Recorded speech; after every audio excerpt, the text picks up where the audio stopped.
Hello guys, in this video I'm going to show you how to add the book to your wishlist on the Headway application. But first I just want to mention, don't forget to subscribe to my channel, because at 10,000 subscribers I am going to show you my whole YouTube revenue statistics and growth strategy, how to make money online. So let's jump into it.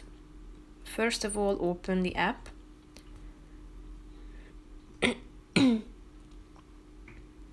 After that, you should tap on the discover button down below and select a reading that you would like to save for later.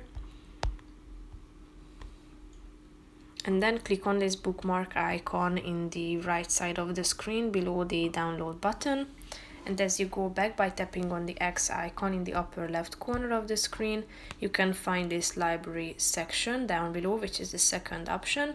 And here you can find two books saved for later in the library section. If you want to get rid of any of these, just tap on the relevant one, and